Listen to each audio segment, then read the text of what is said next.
लोग अगला चैप्टर आज पढ़ेंगे वात व्याधि चिकित्सा। ठीक है ना, जैसे त्रिमर्मी इंपॉर्टेंट है वैसे वात व्याधि है। हालांकि वात व्याधि के साथ साथ आपको वात शोणित और उरुस्तम, ये तीनों चैप्टर को एक साथ पढ़ना चाहिए। ठीक है, तो स्टार्ट करते हैं हम लोग। हालांकि इन्होंने इसके पहले जो है चरक ने उरुस्तम बताया जो हम लोग पढ़ चुके हैं, तो अब उरुस्तम चिकित्सा के बाद वात व्याधि की व्याख्या करेंगे। ठीक है, देखते हैं क्या है इसमें। सामान्यतः 80 प्रकार का होता है कौन, वात नानात्मक विकार। अगर पित्त की बात करें, पित्त नानात्मक, उसका आधा कर देते हैं 40 और उसका भी आधा 20 जो होता है 40। 80, 40 और 20 ये वात पित्त और कफ नानात्मक विकारों की लगभग संख्या होती है। अब थोड़ा सा यहाँ पे वायु के बारे में चर्चा की जाएगी। कंसंट्रेट करिएगा मेरी वॉइस पे, अगल बगल के साउंड पे कंसंट्रेट मत करिएगा। ठीक है ना, उसकी वजह से हम क्लास रोकेंगे नहीं आज। ठीक है ना, वो तो नेचर है, लोग आएंगे जाएंगे चिल्लाएंगे। ठीक है, उसकी वजह से हम क्लास डिस्टर्ब नहीं करेंगे। कंसंट्रेट करिएगा मेरी वॉइस पे आप। तो इस चैप्टर में थोड़ा सा वायु के बारे में, वात के बारे में, वात के भेद के बारे में, उसके गुण कर्म के बारे में भी चरक ने यहीं पे थोड़ा सा डिस्क्राइब किया है। तो वायु का महत्व देखिएगा। वायु आयुर्बलम वायुर वायु धाता शरीरणा, मतलब सब वायु आया है तो आप कैच आउट कर लेंगे इसको। वायु को आयु कहा है, वायु ही शरीर का बल है, वायु ही शरीरी अर्थात आत्मा। हम जानते हैं पंच महाभूत शरीरी समवाय पुरुष इति उच्यते, याद आ रहा है ये श्लोक जब हम पुरुष की परिभाषा पढ़ते हैं, पंच महाभूत शरीरी समवाय पुरुष इति उच्यते, ऐसा हम पढ़ते हैं। तो वहां पे शरीरी जो है आत्मा ही है, वही आत्मा यहाँ आया है कि वायु को शरीर यानी आत्मा कह दिया है, कहा नहीं है धारण कर दिया। वायु जो होता है आत्मा को धारण करने वाली है, वायु ही संसार है और वायु को ही प्रभु कहा जाता है। वायु विश्वमिदं सर्व प्रभुर वायु च कीर्तः, वायु को ईश्वर की संज्ञा दी गई है, प्रभु की संज्ञा दी गई है, जो सभी कार्यों को करने में वायु सहायक होता है। ठीक है, तो ये तीसरा श्लोक याद रखिएगा, वायु का महत्व बताया गया यहाँ पे। बात करते हैं प्राकृतिक वात और जीवन का संबंध। जिस व्यक्ति के शरीर में वायु बिना रुकावट के साथ गमन करती है, अपने स्थान में रहती है और प्राकृतिक अवस्था में रहती है, वह व्यक्ति रोग रहित होकर समाह शतम जीवति, समाह शतम जीवति।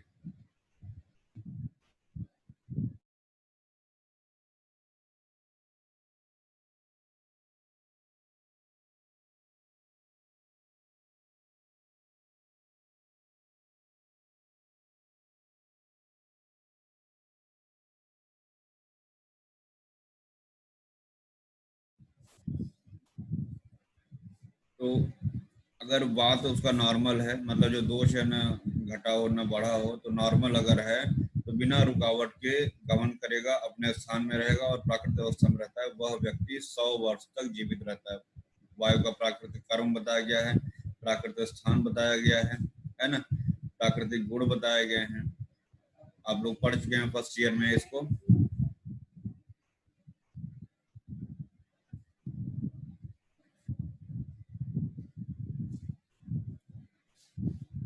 तो जिस व्यक्ति के शरीर में वायु बिना रुकावट के साथ, ये समाह शतम याद रखिएगा।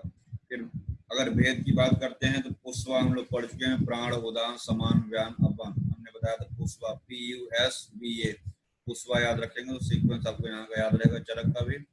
फिर देखिएगा प्राण वायु यहाँ पे स्टार्ट हो रहा है, तो यहाँ ध्यान रखिएगा प्राण वायु में मूर्धा और उरह शब्द आया है। उरह मतलब वक्ष स्थल वाला जो प्रदेश होता है, तो स्थानम प्राणस्य मूर्धा उरह कंठ जिह्वा, ये सब चीजें बताई गई।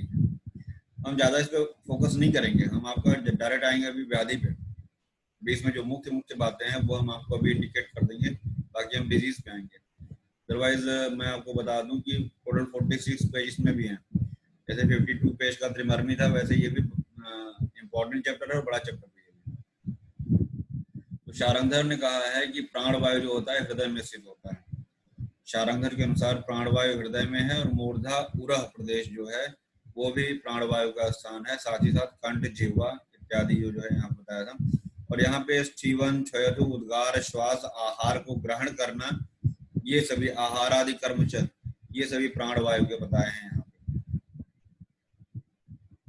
पे। स्टीवन, छींकना, श्वास रोग का होना, आहार आदि को आमाशय तक स्थान में पहुंचाने का जो कार्य होता है वो है प्राणवायु का।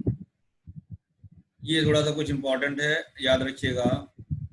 ये जो हम अभी हाईलाइट करने जा रहे हैं, ध्यान दीजिएगा।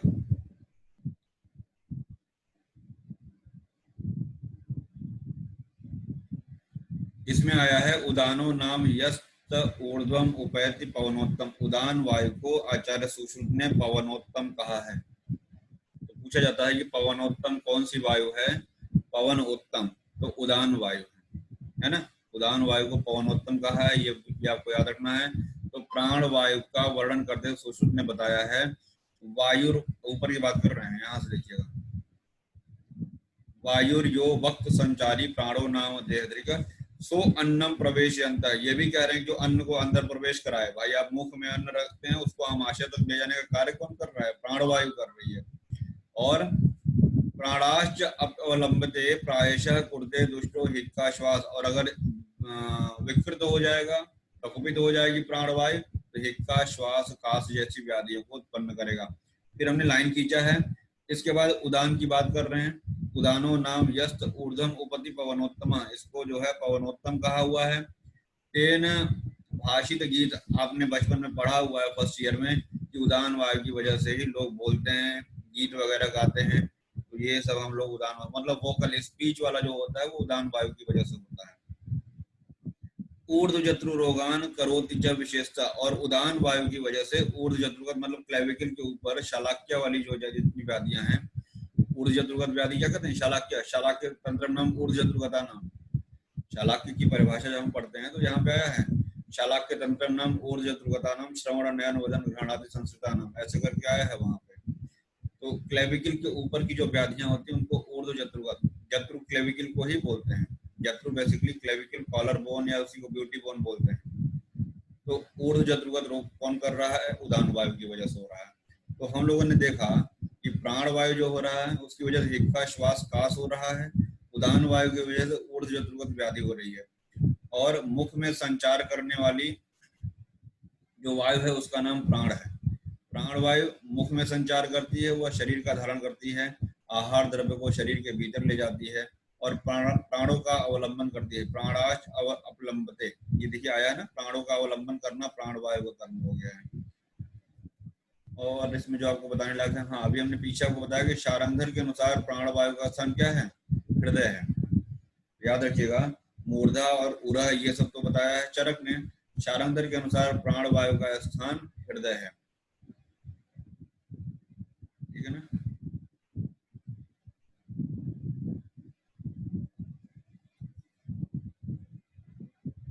फिर देखिएगा शारंधर का ये श्लोक इंपॉर्टेंट है। नाभिस्था प्राण पवन इस प्रकार हृदय कमलांतरम। ठीक है ना। तो हृदय कमलांतरम ये भी याद रखिएगा, ये वाला।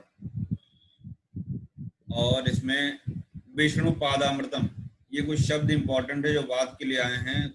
और एक आया है इसमें अंबर पीयूष। अंबर पीयूष, तो हम फिर से एक बार रिपीट कर दे रहे हैं। अंबर पीयूष, विष्णु पादामृतम, हृदय कमलांतरम, ये सब याद रखिएगा, शारंधर के अनुसार आया है। इस प्रकार नाभि से लेकर नाभिस्थ प्राण पावन, नाभि से लेकर सिर तक प्राणवायु का स्थान माना गया है। ये तो सारा शरीर ही प्राणवायु का स्थान है, किंतु विशेष रूप से नाभि, हृदय, सिर, ये तीन होते हैं। और यही क्या हमने आपको बताया है, बस्ती, हृदय, सिर, बहस, ये त्रिमार्ग जब हमने बताया था, बस्ती, हृदय और सिर। यहाँ पे याद रखिएगा कहीं कहीं पे बस्ती, हृदय, सिर की जगह पे, बस्ती की जगह पे नाभि बताया गया है। यहाँ पे भी इन्होंने विमर्श में वर्णन कर दिया है कि नाभि। याद रखिएगा कहीं कहीं पे नाभि है, कहीं कहीं पे बस्ती है। लेकिन अगर आपसे एग्जाम में पूछा जाएगा बस्ती, हृदय और नाभि, ओ सॉरी, बस्ती, हृदय और सिर, बहस, जो हमने आपको बताया है वही याद रखिएगा। मर्म स्थान में प्राण रहता है, इसीलिए भिन्न भिन्न मत से इन तीनों को प्राणवायु का स्थान माना गया। उदान वायु की बात करते हैं। ये तो चरक के अनुसार प्राणवायु की बात हुई। विमर्श में विभिन्न आचार्यों का मत आया, वहां पे हम लोगों ने देखा उदान वायु को पवनोत्तम भी कहा गया है।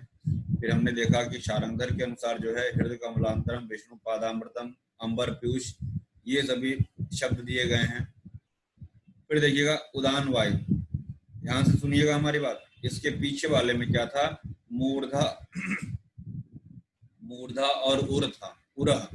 यहाँ है नाभि उरह, यहाँ पे है नाभि उरह कंठ एव च।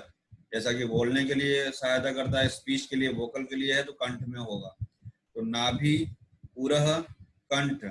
फिर इसके बगल में लिखा है वाक प्रवृत्ति, वोकल। ये बोलने की प्रवृत्ति कराता है, जो आवाज हम निकाल रहे हैं वो उदान वायु की वजह से। साथ ही साथ प्रयत्न, ओजो, बल, वर्ण आदि मोस्ट इंपॉर्टेंट है। वाक प्रवृत्ति तो हमको याद रहता है, लेकिन इसके साथ ही साथ जो हम प्रयत्न करते हैं, उत्साह हमारा जो बढ़ता है और जो हमारा बल वर्ण आदि रहता है, ये सभी उदान वायु के निमित्त होते हैं। यानी प्रयत्न जो हम चेष्टाएं करते हैं, जो हमारे शरीर का जो ओज होता है, जो बल होता है ना, और जो हम उत्साह के साथ, जैसे हम आपको पढ़ा रहे हैं, ये हमारा एक उत्साह है। यदि हम आपको पढ़ा रहे हैं सुबह सुबह उठ के, है ना, निस्वार्थ भाव से, तो वो हमारा उत्साह है और कुछ नहीं है। तो ये सब किसके अधीन हो रहा है? उदान वायु के अंतर्गत हो रहा है। ठीक, तो याद रखिएगा, ये उदान वायु का कर्म। वाक्य प्रवृत्ति, प्रयत्न, ओजो, बल, वर्ण आदि कर्म च। या स्थान क्या हुआ? नाभि उरह प्रदेश, यानी वक्ष हम बार बार करें। अगर ऊ की मात्रा लग जाएगी उरु, अगर उरु हो जाएगा तो वो फीमर रीजन हो जाएगा, और अगर उरह है तो वो वक्ष प्रदेश हो जाएगा। तो अभी तक उरु की बात नहीं आई है। प्राण में भी उरह था और उदान में भी उरह है। यहाँ पे नाभि है, वहां पे मूर्धा था। यहाँ पे कंठ अलग से आ गया, वहां पे जिह्वा वगैरह आया था, तो उसको एक बार देख लीजिएगा।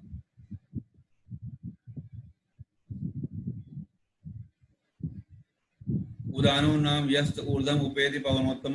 अभी ऊपर भी आया था ना कि सुश्रुत ने उदान वायु को पवनोत्तम कहा है। तेन भाषित गीत द्विदेश, अभी ये हम ऊपर बता चुके हैं। और इसी की वजह से क्या होता है? ऊर्ध्व जत्रगत विकार होते हैं। ठीक है, ये हुआ उदान वायु। हाँ, एक चीज छूट गया, देखिए, मूर्धा और उरह प्राणवायु, नाभि और उरह अपान वायु, और नाभि और उर हो गया उदान वायु। अष्टांग हृदय में इसमें साथ ही साथ प्रयत्न, ओज, बल, वर्ण आदि तो है ही, साथ ही साथ स्मृति भी ऐड किया है। ठीक है ना, अष्टांग हृदय में उदान वायु के कर्म में स्मृति भी आया हुआ है, याद रखिएगा। ठीक है, उदान में स्मृति भी है अष्टांग हृदय के अनुसार। ये अब तीसरा आता है समान वायु। तो समान वायु के लिए हम जानते हैं कि डाइजेशन करता है, पाचन कर्म करना जो है समान वायु का कर्म होता है। तो यहाँ पे एक शारंगर का कोट किया हमने, चरेत कोष्ठे वहनी स्थाने, मतलब कोष्ठ में संचरण करता है समान वायु, और कहाँ पे? अग्नि के स्थान में। अग्नि के स्थान में संचरण करना मतलब इससे हम समझ रहे हैं कहीं कहीं अब ये पाचन की तरफ, हम लोग डाइजेशन की तरफ बढ़ रहे हैं। समझ में आ रहा है? आवाज आ रही है? फास्ट रिवीजन ही हो रहा है, या पढ़ चुके हैं सब? ठीक है ना, बचपन में सब पढ़ चुके हैं। एक तरीके से हम फास्ट रिवीजन और कंपैरेटिव बता रहे हैं, कहाँ किस आचार्य ने, और उसको हम लॉन्ग टर्म कैसे याद रखें। जिसके पास किताब है पीडीएफ से मार्क कर लीजिएगा, जैसे जहां पेन से जो चीज लिखी गई, अदरवाइज इकट्ठा हो जाएगा, नहीं कर पाओगे उसको। हर लेक्चर के बाद जितना पढ़ाते हैं उसको मार्क करिए। ऑरेंज हाइलाइटर का प्रयोग करिए, वो ज्यादा टाइम तक बना रहेगा, उड़ता नहीं है वो। येलो वाला उड़ जाएगा टाइम के साथ। तो ऑरेंज हाइलाइटर से उसको हाईलाइट करिए, और जितना एक पेज में हाईलाइट है उतना ही पढ़िए। समान वायु, स्वेद दोष अम्ब वाहिनी स्रोतांश समधिष्ठति। स्वेद दोष तथा जल वहन करने वाले स्रोतस में रहने वाली, यानी कि यहाँ पे स्वेद दोष अम्ब वाहिनी स्रोतस में इसका अधिष्ठान बताया गया है। अंतरग्नेश्च, जठराग्नि के पार्श्व में रहने वाली समान वायु अग्नि के बल को बढ़ाने वाली होती है। अंतरेग्नेश्च पार्श्वश्च समानो अग्नि, यहाँ अंतराग्नि की बात जो कर रहे हैं, अंतराग्नि को इन्होंने जठराग्नि कह दिया है, तो आप अंतराग्नि ही करिए। ये अंतराग्नि के पार्श्व में स्थित होकर यह समान वायु अग्नि को बढ़ाने वाली, यानी अग्नि को बल प्रदान करने वाली है। ठीक है ना। सुश्रुत में एक शब्द आया है, हम बताना चाहेंगे, आम पक्वाशय चरः। आम पक्वाशय चरः समानो वहिन संगतः। मिला? ये सब श्लोक याद है मुझे क्योंकि इंपॉर्टेंट है। आमाशय पक्वाशय, आम से यहाँ पे आमाशय है, आम से यहाँ आम दोष वाला आम नहीं है। आमाशय और पक्वाशय ये दोनों हम ग्रहण करेंगे। देखिएगा, यहाँ समान वायु का स्थान स्वेद दोष जल व स्रोतस में बताकर इस तथ्य की ओर ध्यान आकर्षित किया गया कि वायु संपूर्ण शरीर के आभ्यंतर स्रोतों में रहती हुई उसके कार्यों को संपन्न करती है। पर उसका मुख्य स्थान जठराग्नि के पास में होता है। उसका कार्य अग्नि को बल बढ़ाना होता है। ठीक है, ऐसा हम लोग पढ़ चुके हैं।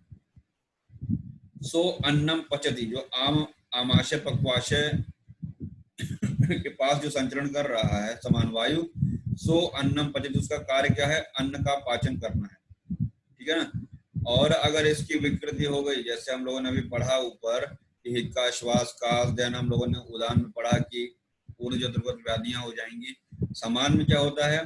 वही सारी जो हम लोगों ने अग्निमांद की वजह से व्याधियां पढ़ी, देखिएगा उसमें क्या क्या है, गुल्म है, अग्निसाद है, अतिसार है, ये सभी रोग हो जाते हैं। ठीक है ना। गुल्म, अग्निमांद, अतिसार, ये सभी रोग हो जा रहे हैं समान वायु की विकृति से। भागवत में क्या है? अन्नम गृह्यति पचति विवेचयति। ठीक है ना। अन्नम गृह्यति पचति विवेचयति, ये भागवत ने समान वायु के लिए कहा है, जिसको आपको याद रखना पड़ेगा। और कोष्ठ में संचरण करता है ये भी याद रखिएगा। समानो अग्नि समीपस्थ, ये भी कह रहे हैं कि समान वायु जो होता है जठराग्नि के समीप में ही है, और क्या करता है? कोष्ठ में संचरण करते हुए वहां पे स्थित रहता है जठराग्नि के पास, और अन्न का ग्रहण करना, पाचन करना, विवेचन करना। अगर भागवत के अनुसार पूछेगा तो अन्न को ग्रहण करने का कार्य यानी नीचे लाने का कार्य जो है समान वायु है, अन्नम गृह्य दिया है। और चरक ने कहीं न कहीं प्राण वायु के लिए ये बताया है। ठीक है। और समान वायु का मुख्य स्थान पश्चिमाना से यहाँ आया हुआ है विमर्श में, इसको देख लीजिएगा। आगे बढ़ते हैं हम लोग। व्यान वायु, हम जानते हैं कि व्यान वायु और शुक्र के बारे में हम ऐसा पढ़ते हैं कि सर्व शरीर में संचरण करता है। कृतसन्न देह, एक स्तन्य भी हम लोग पढ़ते हैं। स्तन्य आप पढ़ेंगे तो स्तन्य जो क्षीर होता है वो भी कृतसन्न देह। कृतसन्न देह का मतलब होता है सर्व शरीरगत व्याप्त। कृतसन्न देह मतलब ये देखिए आया है, कृतसन्न देह चरो। जब आपने अगर मन लगा के पढ़ा है तो वो कभी भूलेगा नहीं। कृतसन्न देह चरो का अर्थ होता है कि सर्व शरीर में वो व्याप्त है और संचरण कर रहा है। तो ये कृतसन्न देह तीन के लिए जहां तक मुझे याद आ रहा है इस समय वर्तमान में, होंगे और, लेकिन मुझे अभी ज्यादा नहीं याद आ रहा है। एक तो व्यान वायु के लिए आया है कृतसन्न देह, दूसरा शुक्र के लिए आया है, और तीसरा स्तन्य के लिए आया है, नारी स्तन्य के लिए। ठीक है ना।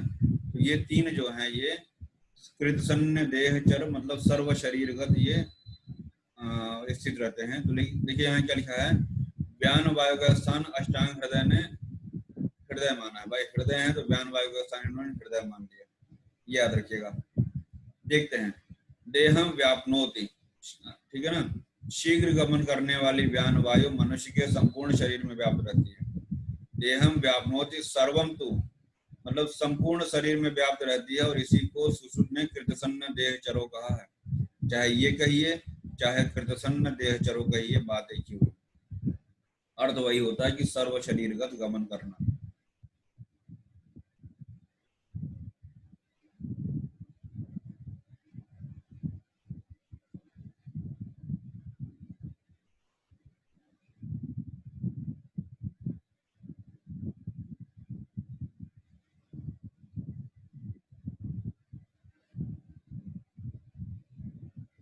शिवाकांत जी, आवाज आ रही मेरी? Yes sir. स्क्रीनशॉट लेके बाकी सबको ग्रुप से रिमूव कर दीजिए, नो एक्सक्यूज। आज के बाद से सिर्फ यही लोग पढ़ेंगे, ठीक है।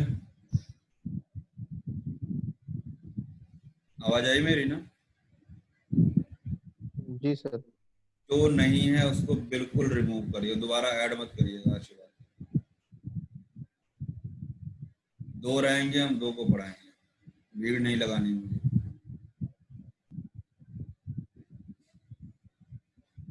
कृतसन्न देह चरो व्यानो रस संवहन, तो कृतसन्न देह यहाँ पे याद रखिएगा। और देखिएगा, स्वेद असिग श्रावण चापी, स्वेद का श्रावण और रक्त का भी श्रावण, हम जानते हैं कि जो ब्लड सर्कुलेशन होता है वो व्यान वायु का कर्म होता है। और जब भी हम फर्स्ट ईयर में पढ़ते होंगे उभय मत से, तो हम व्यान वायु के साथ में सर्कुलेटरी सिस्टम पढ़ते थे, उदान वायु के साथ में वोकल या स्पीच पढ़ते थे, प्राण वायु के साथ में रेस्पिरेटरी सिस्टम पढ़ते थे। ऐसा पढ़ता है, पढ़ाया गया हम लोग को फिजियोलॉजी में। पढ़ा होगा, आपने भी ऐसे पढ़ा होगा। प्राणवायु के साथ में रेस्पिरेटरी सिस्टम, उदान के साथ में स्पीच, बयान वायु जब भी आता है वहाँ कार्डियक की बात करते हैं, सर्कुलेशन की बात करते हैं। समान की अगर बात करते हैं तो हम वहाँ क्या बताते हैं, समान डाइजेस्टिव। डाइजेस्टिव सिस्टम वहाँ पढ़ाया जाता है। और अपान वायु जहाँ पे आता है वहाँ पे आपको एक्सक्रीटरी सिस्टम बताया जाता है, ठीक है ना। और क्वेश्चन भी पहले, आज का तो मुझे नहीं पता, लेकिन हमारे समय में उभय मत से पूछा जाता था। उभय मतलब मॉडर्न का एस्पेक्ट क्या है और आयुर्वेद का एस्पेक्ट क्या है, आपको दोनों वहाँ पे लिखना पड़ता है, ठीक है। तो अब देखिएगा, देहम व्याप्नोति सर्वम, सर्व शरीर में व्याप्त रहता है। और क्या करता है, सर्वदा शरीर में गति उत्पन्न करना, अंगों को फैलाना, अंगों में आक्षेप उत्पन्न करना, जो हम आंखों का पलकों का बंद करना है, निमेश उन्मेष, ये सभी कार्य। कभी कभी हमको लगता है कि प्राणवायु का होगा, लेकिन चरक ने इसको व्यान वायु में बताया है, ठीक है ना। गति, आक्षेप, निमेश, ये सभी क्रियाएं जो हैं व्यान वायु में आई है, इसको याद रखिएगा। और सुश्रुत में एक शब्द आया है पंचधा चेष्टा,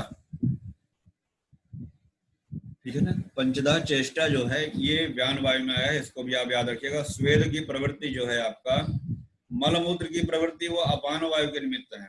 मलमूत्र की प्रवृत्ति अपान वायु, लेकिन अगर स्वेद की बात करें, स्वेद असिक स्राव किसकी वजह से हो रहा है, व्यान वायु में।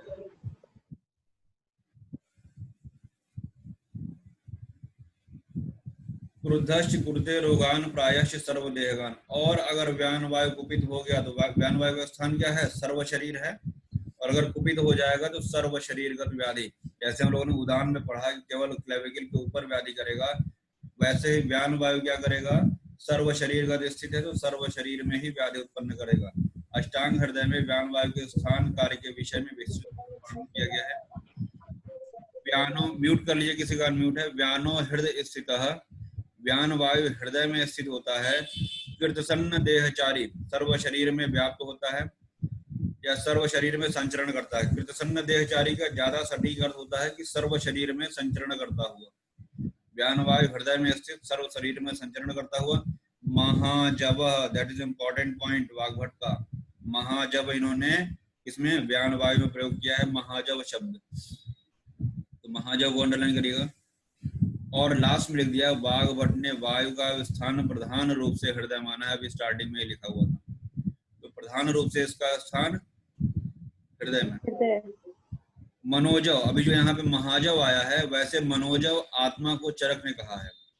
मनोजव आत्मा को कहते हैं और महाजव व्यान वायु को वाग्भट ने कहा है। ये कंफ्यूज मत होइएगा, मनोजव आत्मा है चरक के अनुसार और महाजव व्यान वायु है वाग्भट के अनुसार।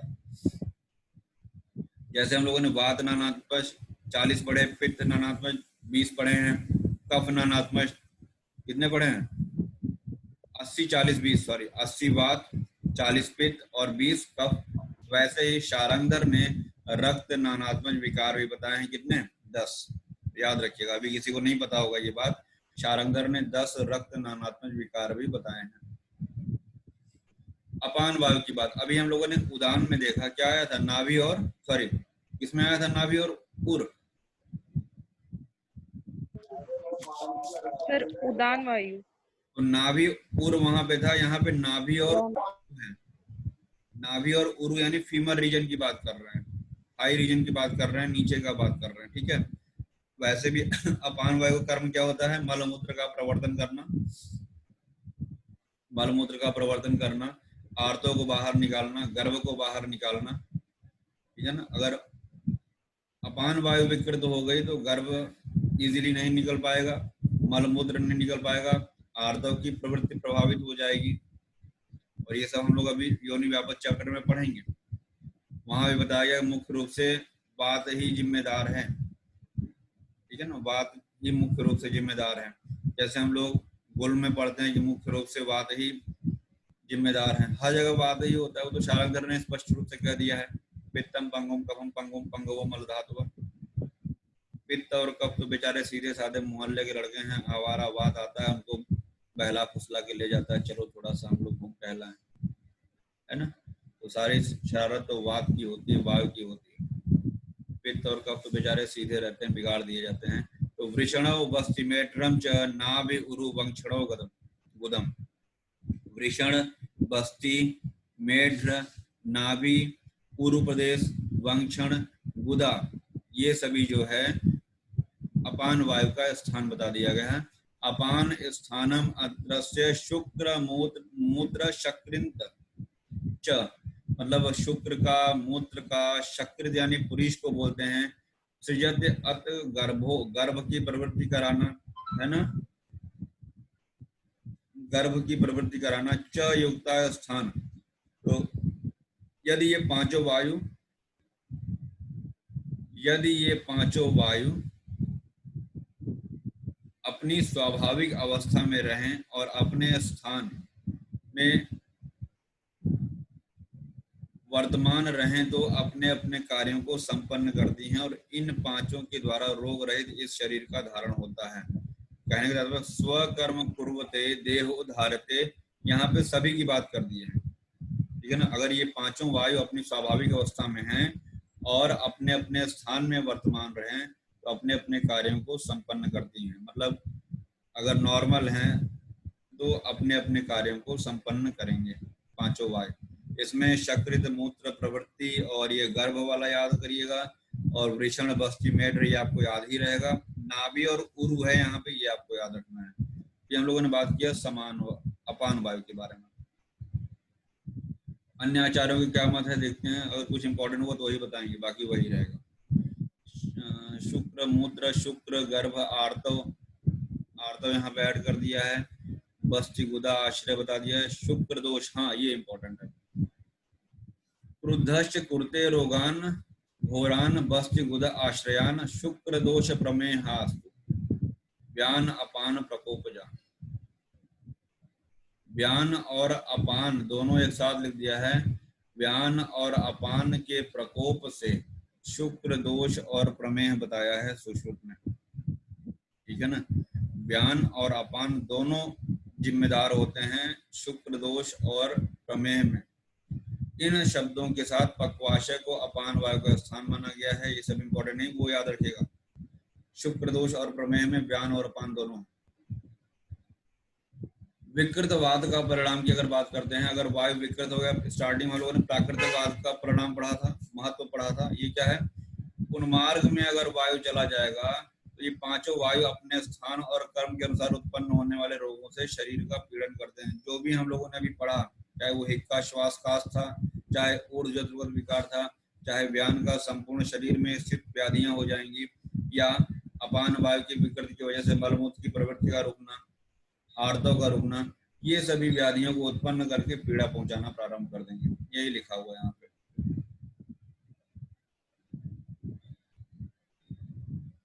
यहाँ लिखा हुआ है हारित के अनुसार 84 वाद व्याधियों की बात की है हारित ने, है ना। हम लोग पांडु में भी पढ़े हैं, हर जगह हारित का 8 ही 8 चलता है, तो यहाँ भी हारित का 8 के आगे 4 लगा दिए हैं, 84 हो गया है। कुल नानात्मक विकार VPK 80 40 20। अभी हमने आपको शारंगधर का बताया है। रक्त कितने होते हैं?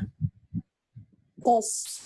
याद रखिएगा शारंगधर वाला। तो चरक, संग्रह, शारंगधर, भेल, भाव प्रकाश, नानात्मक विकार इन्होंने बताए हैं। तो वात के 80 नानात्मक व्याधियों का बात यहाँ पे कर रहे हैं। जिन रोगों की संख्या नियत रूप से नहीं है, उन वात से उत्पन्न होने वाले 80 प्रकार के नख भेद आदि रोगों की प्रधानता रूप में संख्या का भी उल्लेख सूत्र स्थान के 20वें अध्याय में बताया जा चुका है, ठीक है ना। जहाँ रोगों की संख्या बताए हैं, ये कह रहे हैं वहां पे हमने नानात्मक व्याधियों के बारे में वहां पे डिस्क्राइब कर दिया है, वहां से पढ़ लीजिएगा आप।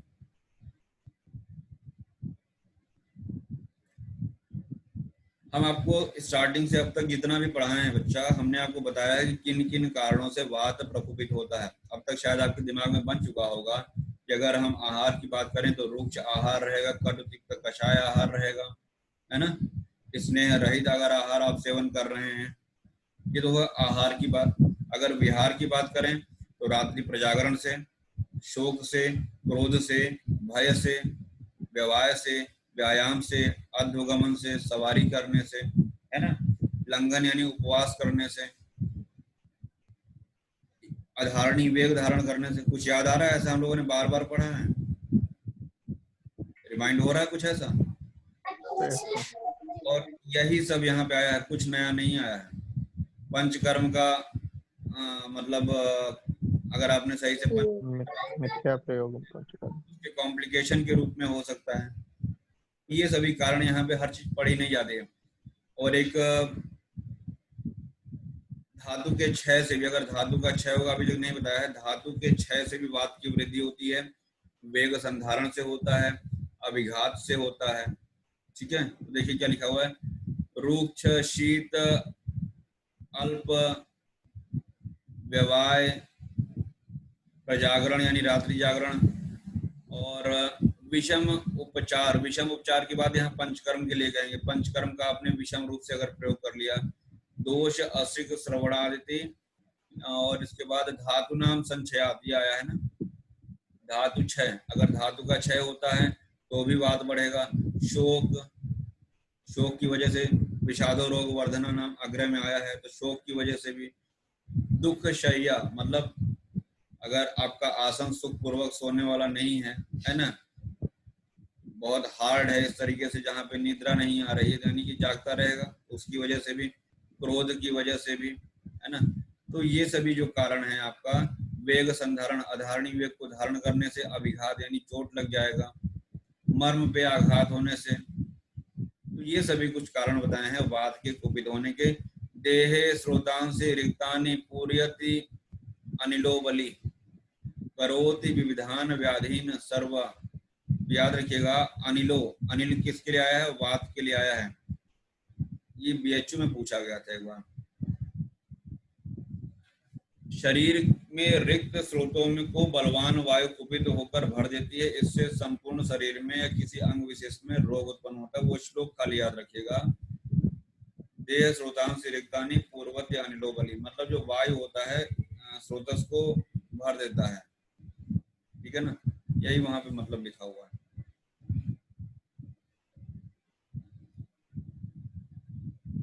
एक ये थोड़ा शब्द याद रखिएगा, ये भी बहुत पूछा जाता है, अपायो लघुता पुनः। अपायो लघुता पुनः, ये जो शब्द है वात व्याधि के रूप में आएगा। अपायो लघुता पुनः, ठीक है।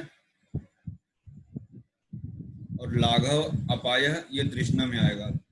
जैसे हमने आपको जब पूर्व रूप पढ़ाया था, तो छदक्षीण का और वात व्याधि का हमने बताया था ना, तेषाम होगा तो वात व्याधि में होगा, और तस्य होगा तो छदक्षीण में होगा। याद करने का ट्रिक बताया था, यक्ष, यक्ष मतलब तस्य में या आ रहा है और छदक्षीण में छा आ रहा है, तो यक्ष मतलब छदक्षीण वाला हो गया, और तेषाम है तो वो वात व्याधि में पढ़ेंगे। देखिए यहाँ नीचे लिखा हुआ,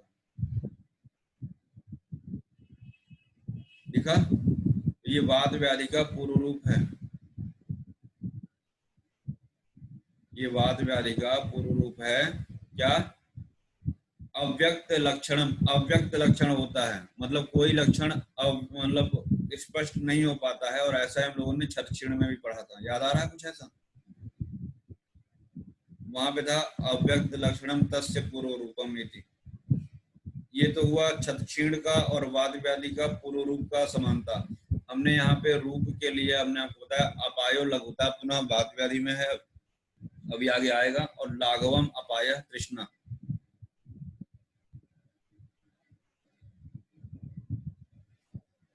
ये अपायो लघुता पुनः लिखा हुआ है ना, संधि विच्छेद करिएगा यहाँ पे। रूप का ये जाए, लक्षण का ये भी क्वेश्चन पूछा जा चुका है। अपायो लघुता पुनः, आत्म रूपम तू अपायो लघुता पुनः, जब वही अव्यक्त रूप व्यक्त हो जाता है, वह वात व्याधि का आत्म रूप अर्थात लक्षण कहलाता है, और वात व्याधि के लक्षणों में लघुता हो जाना ही उसके अपाय का लक्षण है। अपायो लघुता पुनः मतलब वायु का जो लक्षण होता है, जो कर्म होता है, उसमें लघुता आ जाना, यानी कि कमी हो जाना, उसमें कमी हो जाना। वात व्याधि का जो के लक्षणों में लघुता हो जाना है, उसके अपाय का लक्षण होता है। थोड़ा सा मुझे ये सही नहीं लग रहा ये सेंटेंस। वात व्याधि के लक्षणों में लघुता हो जाना, उसके अपाय, ये वात व्याधि का लक्षण कैसे हुआ, यहाँ पे ये बता रहे हैं कि जैसे मान लीजिए किसी को वात व्याधि, ध्यान से सुनिएगा हमारी बात, किसी को वात व्याधि हुई, ठीक है ना, उस वात व्याधि के नाश का लक्षण हम इसको कह सकते हैं, ना कि वात व्याधि का लक्षण कह सकते हैं। वात व्याधि जैसे हम लोग पढ़ते हैं ना, ज्वर निवृत्ति का लक्षण, अतिसार निवृत्ति का लक्षण, ऐसा हमने पढ़ा हुआ पीछे, हम लोगों ने पीछे ऐसा पढ़ा हुआ है। जी अतिसार निवृत्ति का लक्षण की अगर मूत्र की प्रवृत्ति हो रही है तो बिना मल के हो जाए, हो जाए। और ऐसे हम लोगों ने ज्वर में भी निवृत्ति का लक्षण पढ़ा हुआ है।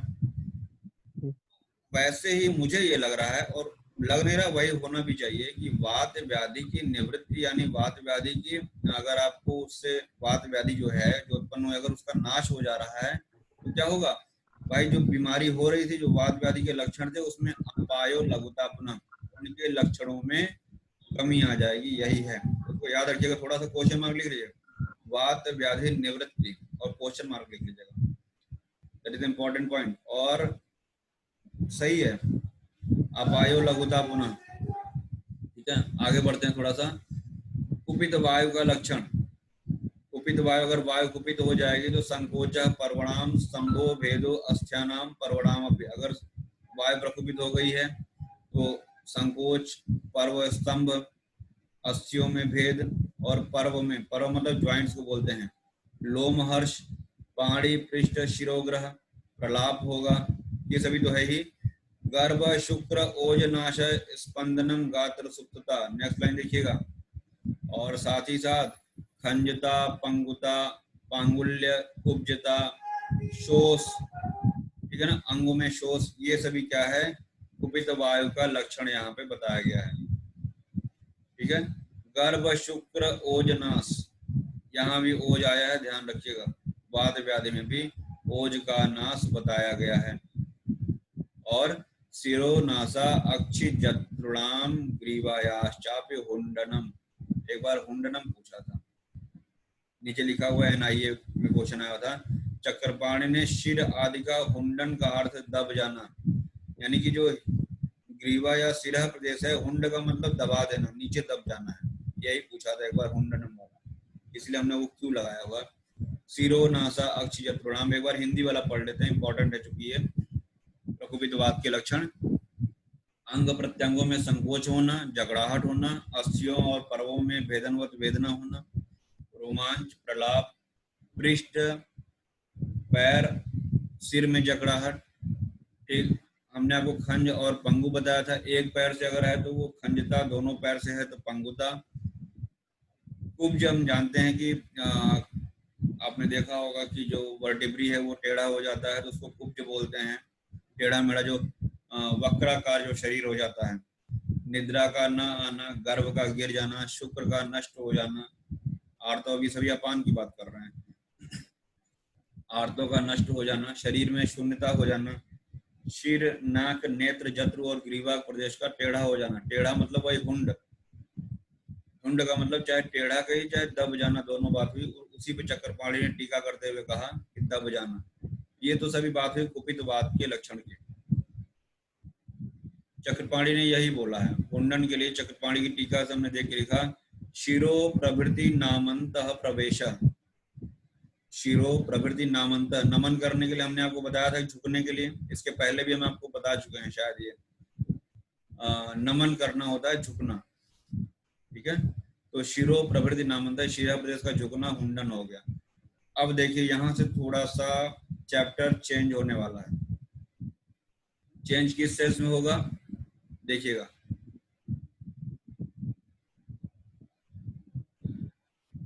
विभिन्न स्थानों में धातुओं में वात के लक्षण, जैसे हम लोगों ने ज्वर में पढ़ा था, धातुगत ज्वर के लक्षण, रस धातु में ज्वर होगा तो क्या लक्षण होगा, रक्त धातु में होगा, मांस में होगा, ऐसा हम लोगों ने ज्वर में पढ़ा था, याद आ रहा है कुछ ऐसा? वैसा ही कुछ हम लोग यहाँ पे भी पढ़ेंगे, साथ ही साथ और कहाँ कहाँ पे वायु के लक्षण क्या क्या हैं इसकी बात करेंगे, कोशिश करेंगे समझाने का। हमें 10 मिनट बाद बता दीजिएगा क्योंकि क्लास है हमारी, ठीक है ना, 5 मिनट, 5 मिनट के बाद हमको बता दीजिएगा।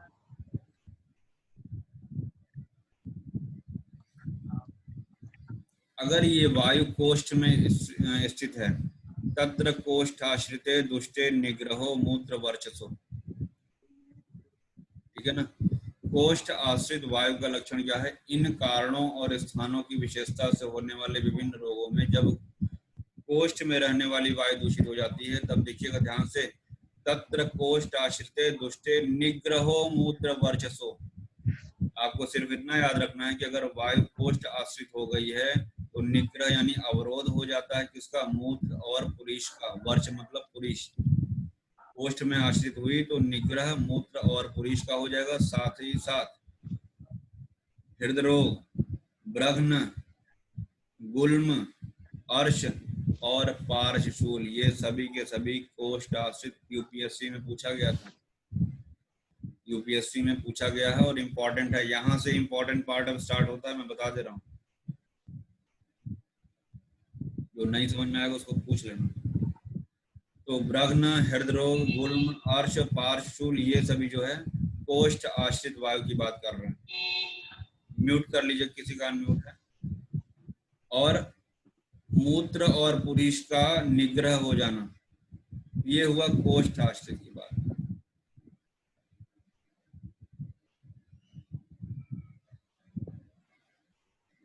यहाँ हमने कुछ लिखा है विसूचिका आमाशय में, शर्करा गुदा में, अभी बता रहे हैं क्या है। सर्वांग कुपिते वाते, अगर वह वात कोष्ठ में नहीं सर्वांग कुपित हो गई है, पूरे शरीर में अगर कुपित हो गई है, तो यदि सर्वांग कुपित हो जाए तो शरीर में क्या करेगा? गात्र स्फुरण। 25वां श्लोक देखिएगा, गात्र स्फुरण को अंडरलाइन करिएगा। अगर सर्वांग शरीर में है तो गात्र स्फुरण करेगा। ठीक है, याद रखिएगा, गात्र स्फुरण।